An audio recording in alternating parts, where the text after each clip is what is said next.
ஆன்மீக அன்பர்கள் அனைவருக்கும் வணக்கம். ஆன்மீகத்தில் முதன்மையாக வர வேண்டுமா? முதன்மை என்றால் உண்மையான ஆன்மீகம் என்றால் என்ன?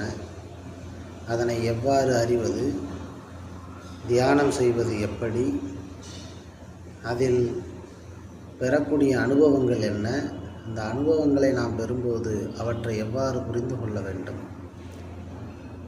உண்மையை இதுவரை ஞானிகள் என்றும் குரு என்றும் இந்த பூமியில் உள்ளவர்கள் சொன்னதெல்லாம் உண்மைதானா? அவர்கள் சொன்ன பொய்கள் என்ன, மறைத்த உண்மைகள் என்ன என்பது பற்றியெல்லாம் தெரிந்து கொள்ளவும், உண்மையான தவம் செய்து உண்மையான இறைநிலையை அடைய விரும்புவோர் உறுதியாக பார்க்க வேண்டிய சேனல் குருநாதர் பரத்தில் இருக்கும் ஜோதி என்று தன்னை இப்போது பெயரிட்டு அழைத்து வரக்கூடியவர். தஞ்சாவூரில்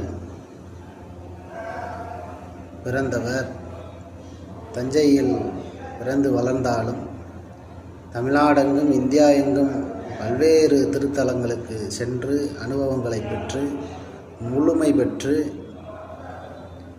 முழுமையான ஒரு ஞானியாக தன்னை பரத்தில் இருக்கும் ஜோதியாக அறிமுகம் செய்து தற்சமயம் வெட்டவெளி இருப்பிடம் என்கிற ஒரு இருப்பிடத்தை திருவண்ணாமலையில் பிரபஞ்சத்தாலேயே தொடங்கப்பட்டு அதில் செயல்பட்டு வரும் குருநாதர் அவர்கள் அறிவுரைகளை, அனுபவ உரைகளை கேட்டு தெளிந்து ஆன்மீகத்தில் நல்ல நிலையை அடைய விரும்புவோர்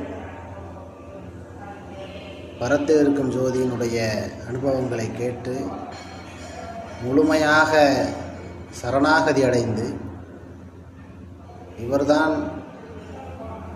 பிரபஞ்சம்தான் நமக்கு வழிகாட்டியது, பிரபஞ்சத்திற்கு உடல் இல்லை, ஆகையினால் அதை நாம் அனுபவமாக உணர முடியாத காரணத்தினால் இந்த உடலில் இருக்கும்போது முழுமையாக நமக்கு அனுபவம் கிடைக்காத போது தொடக்க காலங்களில் அவற்றையெல்லாம் எப்படி கடந்து வருவது என்ற அனுபவங்களை பரத்தில் இருக்கும் ஜோதி அவர்கள் விளக்கியிருக்கிறார்கள். அந்த அனுபவ உரைகளை கேட்டு அவர் இப்போது வாழ்ந்து கொண்டிருக்கும் திருவண்ணாமலைக்கு சென்று வெட்டவெளி இருப்பிடத்தில் அவரை கண்டு தொந்தரவு செய்யாமல், அவரை கண்டு காலில் விழுந்து வணங்காமல் நீங்கள் அடுத்த கட்டத்திற்கு வளர நான் விரும்புகிறேன்.